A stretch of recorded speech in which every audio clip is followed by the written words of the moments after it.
ചാഞ്ചാടും ചെല്ലമഴത്തുള്ളിയേ കനവ് പോലെ പുതു കവിത പോലെ കടൽ പോലെ കാറ്റു പോലെ ഓർമ്മയിൽ ആരാരോ തേടുന്നു അന്തിനിലാവൊളിയേ അമ്മാനം മാനത്തെ അല്ലിമലർക്കിളിയേ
ചാഞ്ഞുറങ്ങവേ പൂ പൊഴിഞ്ഞു വീണു പാട്ടുകൾ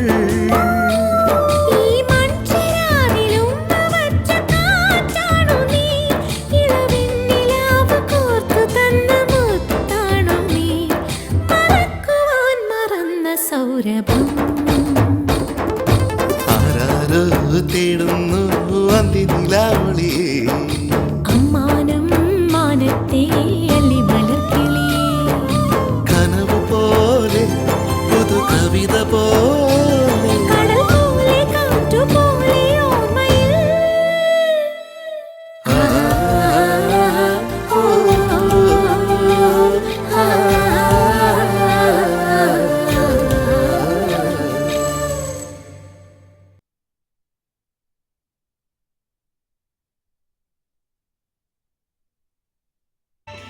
എന്റെ കൃഷ്ണ, എനിക്ക് വയ്യ ഇതൊന്നും കാണാൻ. എന്ന് പറഞ്ഞിട്ടൊന്നും കാര്യമില്ല. ശാപം കിട്ടി ജന്മമല്ലേ അകത്തിരിക്കണേ, അനുഭവിക്കുക. വന്നോളൂ. ഇവിടുന്ന് പോയാൽ ഇനി കുളിച്ചിട്ടല്ലാതെ ഇല്ലത്തിറാൻ പറ്റില്ല. മ്ലേച്ഛന്മാരെ വീട്ടിൽ കയറി മട്ടായില്ലേ. വരിക.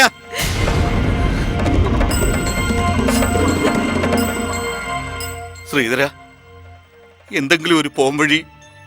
ഒരു വഴിയും ഇല്ല. ശ്രീരാമൻ കനിഞ്ഞിട്ട് കിട്ടിയ ദിവ്യഗർഭാന്ന് പറയണു പെണ്ണ്. അപ്പൊ ഇനി രാമപാദം ചേരാനുള്ള വഴി നോക്കുക. മനസ്സിലായില്ലേ? ശേഷിച്ചോർക്കെങ്കിലും മോക്ഷം കിട്ടാൻ കർമ്മങ്ങൾ തന്നെയാ നല്ലത്. അത് നടക്കും, നടത്തണം.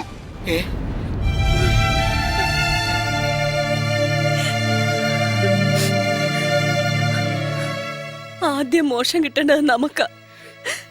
രണ്ടാക്കും കൂടെ അങ്ങ് പോയേക്കാം. ഈശ്വര, സാറ് വിചാരിച്ച ലച്ചുവിനെ രക്ഷിക്കാൻ പറ്റും. ഞാൻ എന്ത് ചെയ്യണമെന്നാ മോള് പറയുന്നത്? എങ്ങനെയെങ്കിലും ഈ രാമനെ ഒന്ന് കണ്ടുപിടിക്കണം. പോലീസ് ലെവലൊന്ന് അന്വേഷിച്ചാൽ നടക്കും. പോലീസ് അന്വേഷിച്ചാ കണ്ടുപിടിക്കാം. പക്ഷേ മിനിമം അതിന് അയാളുടെ അഡ്രസ് എങ്കിലും നമ്മുടെ കൈ വേണം. ഓ, അഡ്രസ് കയ്യിലുണ്ടെങ്കിൽ എനിക്ക് പിന്നെ പോലീസിന്റെ സഹായം എന്തിനാ? പിടികിട്ടാ പുള്ളിയൊന്നല്ല ഞാൻ കണ്ടുപിടിക്കാൻ പറഞ്ഞത്. മോൾ എന്തായി പറയുന്നത്? വെറുതെ ഒരു രാമൻ അന്വേഷിച്ച് പോലീസിന് അടക്കാൻ പറ്റുമോ? പറ്റും. സകല പോലീസ് ജീപ്പിലും രാമനെ പിടിച്ചു തരിക എന്നൊരു ബോർഡ് എഴുതി വെക്കുക. എന്നിട്ട് അതൊക്കെ കേരളം മുഴുവൻ ഓടിച്ചാൽ മതി. സകല രാമന്മാരെ നാട്ടുകാര് പിടിച്ച് പോലീസ് സ്റ്റേഷനിൽ കൊണ്ടുവന്ന് ഹാജരാക്കും. പിന്നെ ഒരു ഐഡന്റിഫിക്കേഷൻ പരേഡ് വെച്ചാൽ സിമ്പിൾ ആയിട്ട് രാമനെ നമുക്ക് പൊക്കാം. എന്നെ കളിയാക്കിക്കോ. ഒരു പാവം പെങ്കുച്ചിന്റെ ജീവിതം വച്ചിട്ട ഈ തമാശ. മോള് പിണങ്ങണ്ട, ഞാൻ തമാശയായിട്ട് പറഞ്ഞതാ. നമുക്ക് ശ്രമിക്കാം. ഏതെങ്കിലും വിധത്തിൽ അയാളെ കണ്ടുകിട്ടുമെന്ന് നോക്കാം. രഘുരാമന്റെ കല്യാണം ഉറപ്പിക്കാനുള്ള എല്ലാ തീരുമാനങ്ങളുമായി ശേഖരമാമേ. ഇത് നടക്കും. നടക്കാനാണ് എല്ലാ സാധ്യതകളും. നടക്കരുത് സത്യാനന്ദ. അതിനെന്താ വഴിന്ന് വെച്ചാ പറയുന്നീ.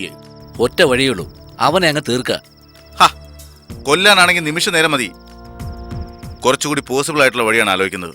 ഓ, കുറെ കാലമായി ആലോചന തുടങ്ങിയിട്ട്. വന്നിപ്പോ അവന്റെ പേരല്ലാതെ മറ്റൊന്നും പറയാനില്ല ഇവിടെ. അങ്ങ് തട്ടിക്കളഞ്ഞ അതോടെ തീരുമല്ലോ എന്ന് ഞാൻ വിചാരിച്ചത്. അതൊക്കെ ഞാനും വിചാരിച്ചിട്ടുണ്ട്. അടുത്ത് ചെന്നിരുന്ന് ഇഷ്ടം ഭാവിച്ച് സംസാരിക്കുമ്പോഴൊക്കെ കഴുത്ത് ഞെരിച്ച് കൊന്നാലോ എന്ന് ചിന്തിക്കാറുണ്ട് ഞാൻ. അവന് മാത്രമല്ല, അവിടെയുള്ള സകലതിനെയും. ചിന്തിക്കുമ്പോലല്ലോ പ്രവർത്തിക്കുന്നത്. അതിനെ ശരിക്കും ആലോചിക്കണം. നമുക്ക് പ്രതികൂലമായി വരുന്നത് ഒന്നും ചെയ്യരുത്. അതെ, പെട്ടെന്നുള്ള വികാരം കൊണ്ട് എടുത്തു ചാടിയ ചിലപ്പോൾ അഴിയണേണ്ടി വരും. അതുകൊണ്ട് കൊല്ലണമെങ്കിൽ അത് കുറേശ്ശെയായിട്ട് വേണം ചെയ്യാൻ. അച്ഛൻ പറഞ്ഞതുപോലെ ഇതൊക്കെ പറയാൻ എളുപ്പമാ, പ്രവർത്തിക്കാനാ പാട്. സച്ചിദാനന്ദന് സംശയിക്കാത്ത രീതിയിൽ ഇതൊക്കെ എങ്ങനെ നടക്കും? നടക്കും. ഇരു ചെവി അറിയാതെ കാര്യങ്ങൾ നടത്താൻ ഒരാളെ കൊണ്ടുവന്നിട്ടുണ്ട് ഞാൻ. എവിടെ ചെന്നാലും ചെല്ലുന്നിടം കാർന്നു തിന്നുന്നൊരു അസുരവിത്തിനെ. അതാരാ?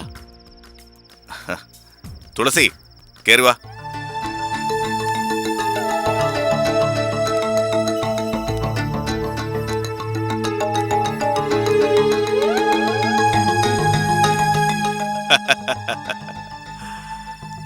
തുളസീധരൻ കണ്ടിട്ട് ഒരു സാധുനെ പോലെ തോന്നില്ലേ? അതാണ് ഇവന്റെ plus point. But he is poisonous. വിഷമാണിവൻ. കട്ടിട്ടുണ്ട് പലതവണ, കൊന്നിട്ടുമുണ്ട് 1-2 പേരെ.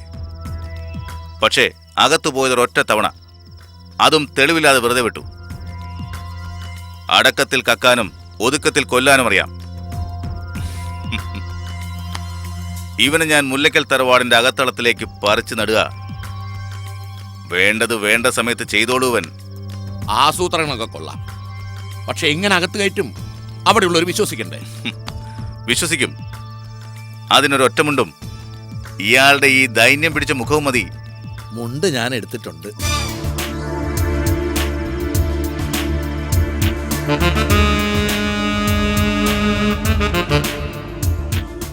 എനിക്കിവിടെ നിന്നാലും മതി.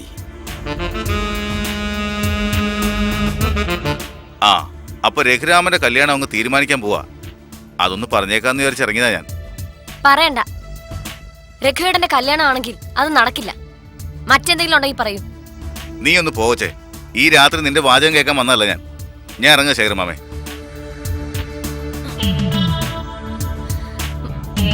ഇയാള് പലപ്പോഴും ഇവിടെ വരുന്നുണ്ടല്ലോ അച്ഛാ. എന്താ കാര്യം? എന്ത് കാര്യം? ആ വീട്ടിൽ ഇത്തിരിയെങ്കിലും ശാന്തതയുള്ളവൻ ഇവനാ. എനിക്ക് തോന്നിട്ടില്ല. സ്നേഹം കൂടിയിരുന്ന് കല്യാണം നടത്താതിരിക്കാൻ നമ്മൾ എന്തെങ്കിലും ചെയ്യുന്നുണ്ടോന്ന് അറിയാൻ വരുന്നത് ഇയാള്. അല്ലെങ്കിൽ വല്ലേടം പറഞ്ഞു വിടുന്ന ഇയാളെ.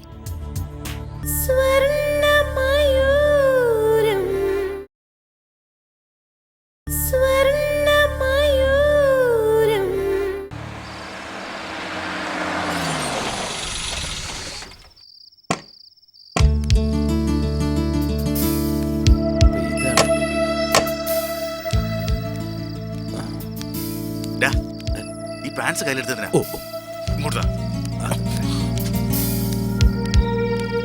ആ കൈയുടെ മടക്കഴിച്ചിട്ടാ. പറഞ്ഞൊക്കെ ഓർമ്മയുണ്ടല്ലോ? സരോജിനി, വണ്ടി ഇടിച്ച പെണ്ണിന്റെ പേരാത്. എനിക്കെല്ലാം ഓർമ്മയുണ്ട്. വാ.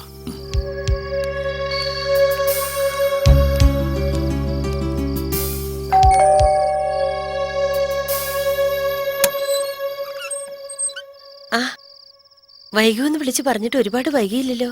വൈകിയേനെ, പക്ഷേ അതിനു മുമ്പ് ഒരാളെ കണ്ടു. കേറിവാ. ഇതാരാ സച്ചു? ഇത് തുളസീധരൻ. ഏട്ടത്തെ അറിയില്ല, പക്ഷേ പറഞ്ഞ വലിയേട്ടനറിയും. എനിക്ക് മനസ്സിലായില്ല. വലിയേട്ട, കഴിഞ്ഞ വർഷത്തെ സീസണിൽ നമ്മൾ മൂന്നാർ പോയപ്പോൾ വണ്ടി ഇടിച്ച് വീണൊരു സ്ത്രീയെ ഓർമ്മയില്ലേ? ഒരു സരോജിനി. ആ, അന്ന് ഹോസ്പിറ്റലിൽ ചിലവൊക്കെ കൊടുത്തതല്ലേ നമ്മൾ? ആ, പക്ഷേ അവരുടെ നട്ടലിനായിരുന്നു ഫ്രാക്ചർ. പിന്നെ ഒരുപാട് ചികിത്സിച്ചു, എന്നിട്ടും രക്ഷപ്പെട്ടില്ല. 6 മാസം കിടന്ന കിടപ്പി കിടന്നു അവള്. അത് കഴിഞ്ഞ് ആ കിടപ്പി തന്നെ അങ്ങ് പോയി.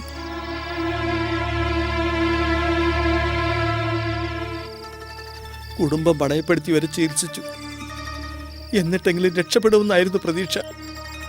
പക്ഷേ വീടൊന്നും പണയപ്പെടുത്തേണ്ടിയിരുന്നില്ല. ഒന്ന് അറിയിച്ചൂടായിരുന്നു തനിക്ക്? അത്രയും സഹായിച്ച നിങ്ങളെ ഇനിയും ബുദ്ധിമുട്ടിക്കണ്ടെന്ന് വിചാരിച്ചു. സച്ചു എങ്ങനെയാ ഇയാളെ കണ്ടത്?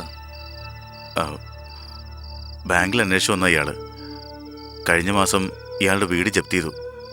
ചുരുക്കം പറഞ്ഞാൽ ഇയാളിപ്പോൾ ബസ് സ്റ്റാൻഡിലും റെയിൽവേ സ്റ്റേഷനിലും ഒക്കെ കിടപ്പ്. കഷ്ടം. കണ്ടപ്പോൾ ഞാൻ ഇങ്ങോട്ട് വിളിച്ചു. ആ, സദ്യക്കൊക്കെ പാചകം ചെയ്യുന്ന ആളാ. പണിക്കാരുള്ളപ്പോൾ അടുക്കളയിൽ ഒറ്റയ്ക്ക് വൈന്ന് പറഞ്ഞില്ലേ ഭവാനി? ഒരു സഹായം ആകുമെങ്കിൽ നിൽക്കട്ടെ എന്ന് വിചാരിച്ചു ഞാൻ. എന്ത് വേലയും ചെയ്തോളാം ഞാൻ. അടുക്കളപ്പണി മാത്രമാക്കണ്ട, പുറം പണിയായാലും എനിക്ക് വശ. കാശൊന്നും വേണമെന്നില്ല, വയറു നിറച്ച ആഹാരം കഴിച്ചാൽ മതി. ഏട്ടന് താല്പര്യമില്ലെങ്കിൽ വേണ്ട, എന്തെങ്കിലും കൊടുത്ത് പറഞ്ഞുവിടാം. എന്താ? ഇവിടെ നിൽക്കട്ടെ. അറിയാതെയാണെങ്കിലും നമ്മുടെ തെറ്റുകൊണ്ട് ആരും കരയേണ്ടി വരരുത്. നീ എന്ത് പറയുന്നു? ഏട്ടത്തിയമ്മ പറഞ്ഞ പിന്നെ മറിച്ച് എനിക്കൊരു അഭിപ്രായം ഉണ്ടോ? ഇവിടെ നിൽക്കട്ടെ അയാള്. എന്നാ ശരി. ആ, എന്നാ താൻ അപ്പുറത്തേക്ക് വയ്ക്കോ. വളരെ നന്ദി. നന്നായി സച്ചു. മനസാക്ഷി ഉണ്ടാവണം എപ്പോഴും. നീ ചെയ്യുന്നതൊക്കെ ശരിയാ. അപ്പൊ ഞാൻ ചെയ്യുന്നതൊക്കെ തെറ്റാണെന്നാണോ? ഒന്ന് പോടാ തെമ്മാടി. വലിയേട്ടൻ അങ്ങനല്ല പറഞ്ഞത്. പിന്നെന്താ, ഞാൻ ചെയ്യുന്നതാണോ തെറ്റ്? ദേ, ഒരടി വെച്ച് തന്നാലുണ്ടല്ലോ, നിനക്കിഷ്ടപ്പെടാത്ത ഒരു അഭിപ്രായമെങ്കിലും ഉണ്ടായിട്ടുണ്ടോ എനിക്ക്? ആരും അല്ലെങ്കിൽ പിന്നെ വലിയേട്ടനും എന്നെ കുറിച്ചായിരിക്കും പറഞ്ഞത്. എല്ലാരും കൂടെ എന്നെ ഇങ്ങനെ വിഷമിപ്പിക്കരുത്. നിങ്ങളില്ലെങ്കിൽ പിന്നെ വലിയേട്ടനില്ല. സ്വാമി, കാര്യമായിട്ടെടുത്തോ ഈ പറഞ്ഞതൊക്കെ? ഓ, ഇല്ല, ചുമ്മാ പറഞ്ഞതല്ലേ വലിയേട്ടാ. ഞങ്ങളില്ലെങ്കിൽ വെല്ലേട്ടനില്ലെന്നോ? തിരിച്ചല്ലേ പറയേണ്ടത്? വെല്ലേട്ടനല്ലേ ഞങ്ങളുടെയൊക്കെ ജീവിതം, അല്ലേ?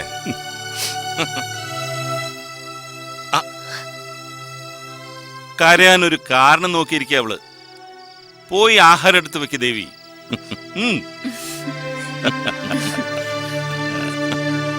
വാ മോളെ, വാടാ, കരുവാടാ. നിങ്ങളില്ലെങ്കിൽ പിന്നെ വലിയേട്ടനില്ല. വലിയേട്ടനല്ലേ ഞങ്ങളുടെയൊക്കെ ജീവിതം. ഏതെങ്കിലും ഒന്നിനെ തട്ടിയാ ബാക്കിയൊക്കെ തന്നെ തീർന്നോളും.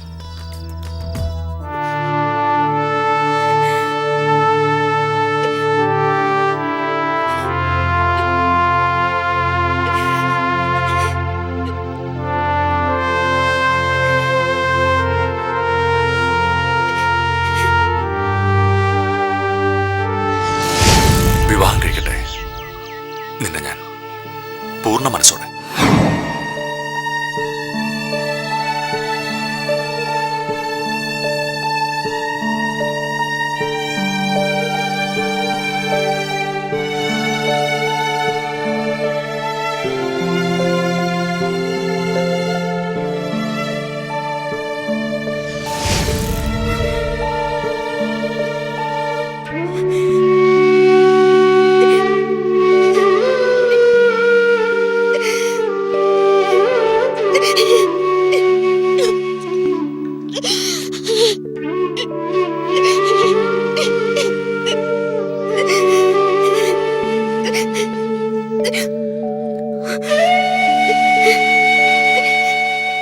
ഇതേതായി മോതിരം?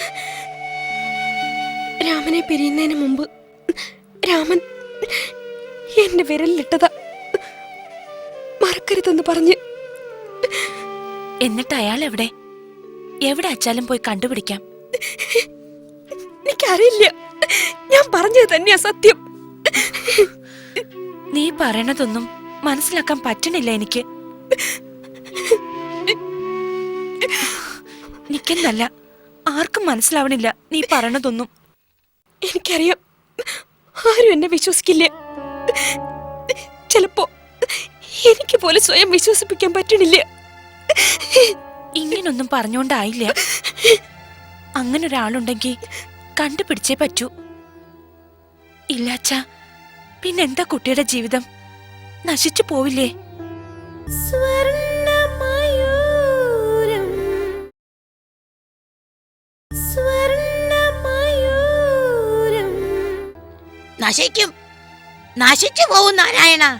ഈ മല നശിച്ചു കെട്ടുപോവും. മതി, എന്തിനെങ്ങനെ ശപിക്കണേ? ശവിക്കല്ലാണ്ട് വേറൊന്നും ചെയ്യാൻ നിവർത്തിയില്ല എനിക്ക്. നിന്റെ മക്കള് രണ്ടും കൂടെ മനക്കല് നാശം ഉണ്ടാക്കും. ജാതകം മുടിഞ്ഞ് ആർക്കും വേണ്ടാതെ കെട്ടാച്ചക്കിയായിരിക്കുന്നു ഒരെണ്ണം. ഇപ്പൊ ദേ വയറങ്ങട് വീർപ്പിച്ച് ദോഷം വന്നിരിക്കുന്നു അടുത്തത്.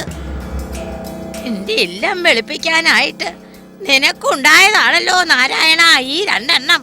എന്റെ വിധി അനുഭവിക്കല്ലാണ്ട് എന്താ ചെയ്യാൻ പറ്റുക? നിന്റെ അല്ല, എന്റെ വിധിയാ. നിന്റെ വയറ്റില് നീ ഉണ്ടാകേണ്ടിയിരുന്നില്ല നാരായണ. അത്രയ്ക്ക് പാപം ചെയ്ത ആത്മാവാ നിന്റെ. അല്ലെങ്കിൽ മക്കൾ രണ്ടാളും ഇങ്ങനെ കെട്ടുപോവില്ല. സുഹൃതക്ഷയം നീ കാരണം എന്റെ ആത്മാവിന് ഗതി കെട്ടാതെ പോകുമെന്നാ എനിക്ക് പേടി. എന്റെ ശിവനെ, എല്ലാത്തിനെയും കൂടെ ഒന്നിച്ചങ്ങ് വിളിക്കണേ.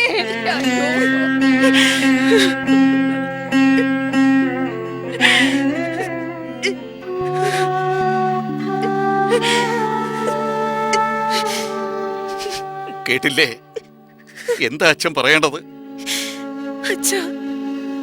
ജീവിച്ചു മതിയായിരിക്കുന്നു അച്ഛന്. ഇനി വയ്യ.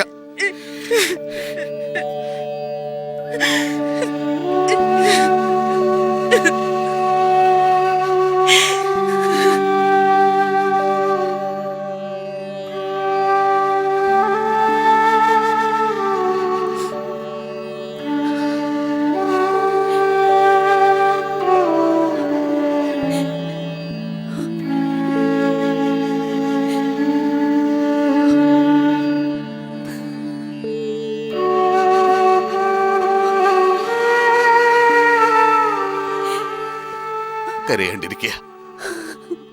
അതിനി ഒരു പാഴ്പണിയാ. അംബുജം, കുട്ടിയെ യോഗക്കാരും ബന്ധുക്കാരും ഒക്കെ കൂടി ദ്രോഹിക്കണത് ഇനി നമ്മൾ കാണേണ്ടി വരും. സ്മാർത്ഥ വിചാരം ചെയ്യും.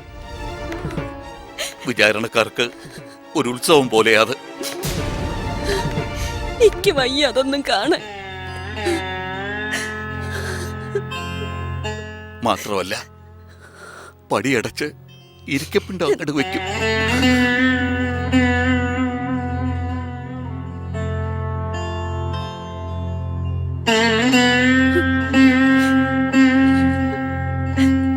അങ്ങനെയാച്ചാ എന്റെ കുട്ടിക്ക് ബലിയിടേണ്ടി വരും ഞാൻ. മരിച്ച ബലി. എന്തൊക്കെ ഈ പറയണേ? കുട്ടിക്ക് ബലിയിടുകയെ? മരിക്കല്ലേ അതിലും നല്ലത്. അത് തന്നെയാ നല്ലത്. അങ്ങോട്ട് മരിക്കാം. അമ്മയുടെ തോന്നലും അത് തന്നെയാ. ഞാനുണ്ടായത് ഇല്ലത്തിന് ശാപം അത്രേ.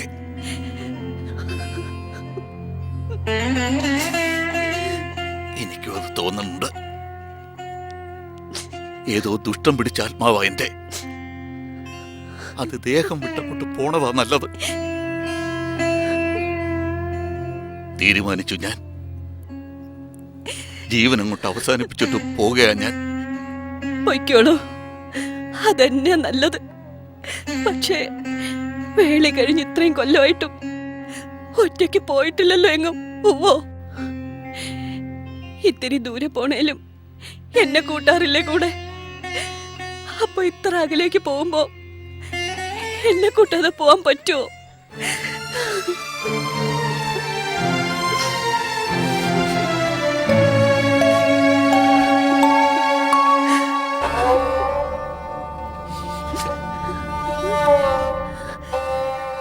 ഞാനും വരുന്നുണ്ട്.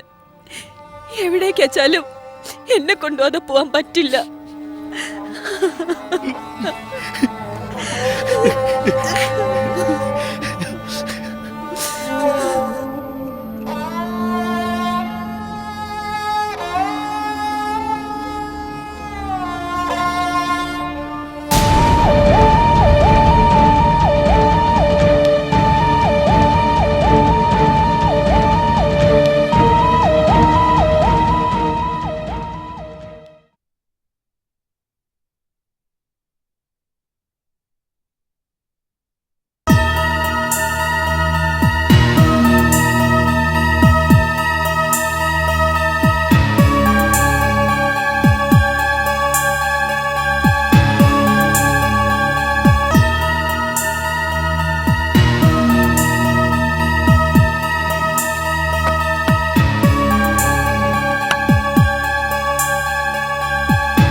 എന്താ മോളെ, എന്തിനാ കരഞ്ഞത്? ലച്ചു മരിച്ചു എന്ന് കണ്ടുവച്ച ഞാൻ തൂങ്ങി മരിച്ചു കിടക്കും പോലെ